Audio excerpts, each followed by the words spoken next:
Hi, friends. Host Eric here. Host Talking with Famous People. And the message I encountered tonight from a YouTube channel was that don't let anybody bully you into telling you what type you are.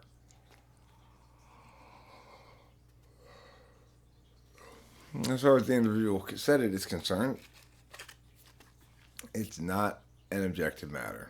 Don't let anyone bully you into being a Dodgers fan. Makes sense, you know. Don't let anyone bully you into accepting some astrology, numerology thing that you don't value. Makes sense. But if I stand you next to me and we measure each other against each other, we can see that I'm taller. It's not a matter of subjectivity. If I were to go up to homie and say, listen, I'm taller than you. And he was going to say, no, I'm taller than you. Um,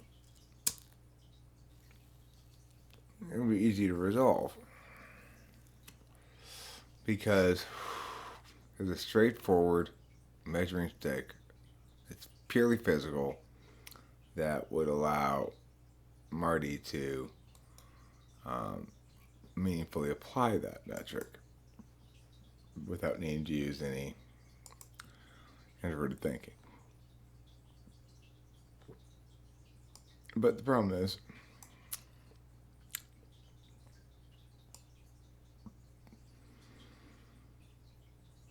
it takes a certain amount of mental well-being, ontological comfort to be willing to grow. And it's pretty clear that Marty's not in a place of willfully growing. He's sort of growing by, it's like I have no doubt that I helped him grow a great deal by just kind of making it difficult for him to accept the idea that he's an INFJ. Because here's the thing. They say ignorance is bliss, and they say that, let sleeping dogs lie. Let people indulge in their delusions. But the fact is, especially if you're communicating stuff to other people, your delusions are potentially very harmful if they believe you, especially if you got 6,000 subscribers like this guy does. So he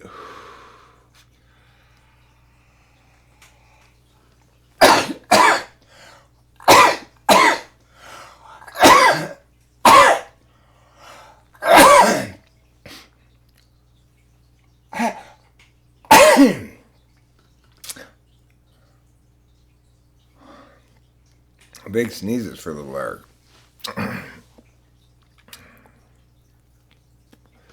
His central thesis is that a personality type is a personal thing, like the media you enjoy, like identifying as a fan of a team, like identifying which of your objects that you value more, identifying what you think is adequate kindness or something. Those are all considerations. But the most important thing to remember regarding the arbitrariness of it is our cognitive function dichotomy. So if I determine that you're an NI user, then you're definitely not an NE user. If I determine that you're a TI user, you're definitely not an FI user. Those kind of elimination things are what make typology work. But even if you think that typing people and putting them in a box, quote unquote, is wicked in some fashion, you can't deny that it's accurate. That a good reason why you say the stuff you do, or you say don't let anyone bully you into a type because you presume type is arbitrary. It's something you choose for yourself. rather than an exercise in objective self-analysis. So you realize, okay, well, since I'm ESFP, ENFP maybe, I'm talking about Marty specifically, then you work to come to terms with what that means. It means you're TI polar. Now note, that doesn't mean it's a good idea to dismiss TI entirely, especially in a field that requires it. So it's fine if you're arguing emotions. Great. You don't need to justify things. If you're arguing analysis, namely, or if you're arguing something that requires analysis, namely somebody's typological profile, then you need to link those claims and conclusions back to justifications that withstand scrutiny. And that is not going to be stuff like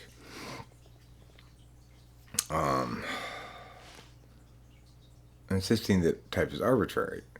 That is one way to preserve your type as what you want it to be. You can claim that type is completely arbitrary, but then you don't really have any reason to talk to anybody about INFJs, because after all, what they mean by INFJ and what you mean by INFJ are totally different things. You think you're an INFJ because you want to be, and you think it's unfair of me to tell you who you are because you so clearly know what you'd like to be. Unfortunately, personality type is like handedness. You're right-handed. You may want to be left-handed, but you're not. And, well, let's say you are left-handed, vice versa, either way. You can talk a lot about how right-handedness and left-handedness is an illusion. You can talk a lot about how, in fact, a given handedness is arbitrary and a personal choice. But at the end of the day, we can test those things and we can see, no, this person can't throw a ball with his left hand. He's right-handed. He does everything so much better with his right hand. It's when he self-identifies as left-handed, it's because he's really attached to the idea of being left-handed, or confused about what left and right are, or he mistakenly believes that labels for left and right don't matter. Of course, labels for left and right matter a great deal. If I tell you to go left and I'm riding shotgun, then I'm either misleading you or telling you the truth. If you interpret left as right, then we're going to have a difficult time communicating because you're using a non-standard approach to talking about something that's objective.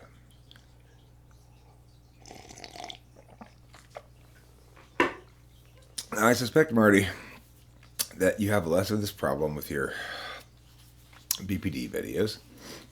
And with the BPD videos, you can draw heavily from your own experience and have it actually be relevant. Since you're drawing from your own experience to type an INFJ, it's not going to be relevant because you're not an INFJ. But you probably are suffering from BPD, almost certainly. So when you talk about that, your personal experience is a relevant factor. BPD is not something that's a mechanical model of how people pay attention. There's not any disputing that you pay attention first with an action function, not a knowledge function. Now, I spent a lot of energy saying you're an ENFP. After reflecting on it, I very reluctantly have to acknowledge that you're actually probably an ESFP. Almost for sure. You might say, well, then Eric, why should we have listened to you at any point? Well, because it takes me a little while to nail somebody down. And until I do, I'm operating on contingencies. So everything's tentative, pending new information. When I type somebody over the course of an hour, I often throw out a few mistypes, just to sort of talk myself through it. Is he an INTJ? No, it couldn't be that, because I don't know.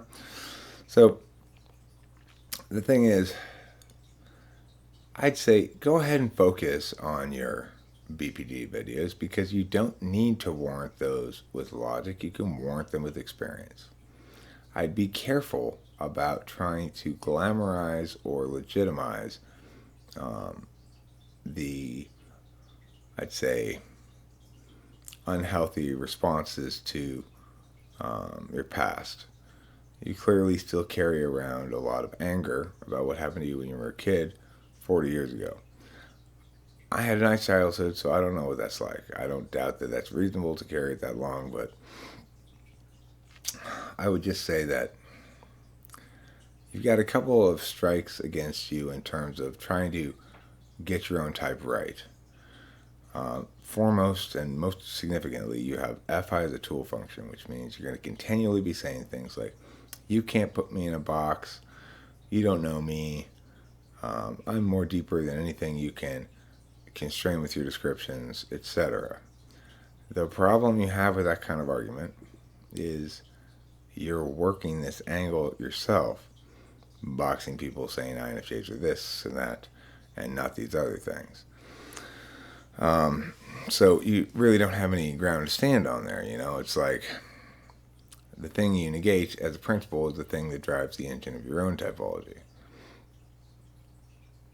So it's pretty important then, Marty, that you take this opportunity to just take a step back, relax, and put on a learner's hat. It's critically important for each of us in life, and I've certainly had to do it on a number of occasions. First significant instance when I did it was when I worked under a mentor teacher having to teach me how to both understand and teach grammar in effective ways with an outcome-oriented focus and a good set of protocols that apply well. I had to be humble that time. I realized this is some TE skills that I'm not natively comfortable with. As an ENTP, I countervalue that. So I had to, as I said, put on the learner's hat and be humble. If you can't be humble when you're wrong about being wrong, and you can't accept the primacy of other people and when they're right in their words, then that's a very, very, very strong indication that you're definitely bipolar and that whatever you say about INFJs is going to be a crapshoot as to whether it's right or not. Some things you say about them may be correct, but it's always going to be misleading because you're saying things about them and concurrently saying yourself is one, but you don't resonate with personality type at all. So any INFJ is going to clearly say, well, this guy's obviously not an INFJ, while concurrently thinking, well, some of the stuff he's saying about INFJ is actually accurate. So what do I do with this?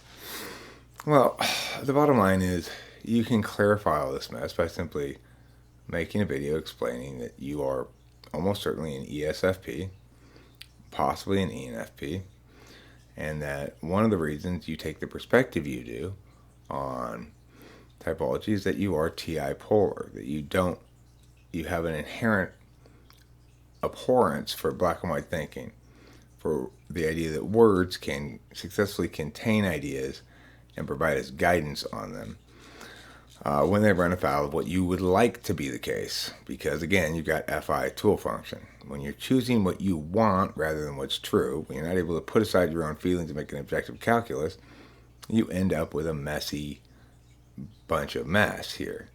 So it's not like I'm unwilling to help you.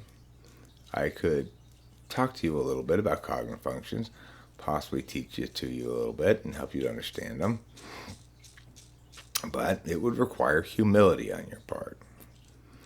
Since you don't know anything about it, and since most of what you say about it is either misleading, paired with something misleading, namely your behaviors, or flat out disinformation. So it's something you should fix because you're absolving yourself from the responsibility to be communicatively legitimate in some sense. You're getting reckless driving tickets on the talking highway here because you don't seem to get the point of talking. It's I can help you. You are wrong about some things. And this is a chance for you to stop being wrong about them. But you got to be humble. You can't come at me as though you understand things better, or that my perspective that we ought to be serious instead of frivolous in typing people, that we ought to acknowledge the fact that typology is something different than, say, astrology. It's non-arbitrary.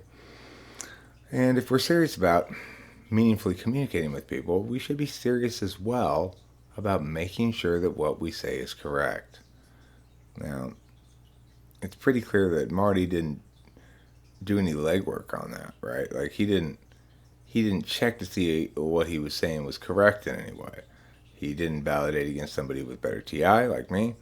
He didn't validate against someone with better SNI like an INFJ or an INTJ. He just drove straight ahead, doing his thing.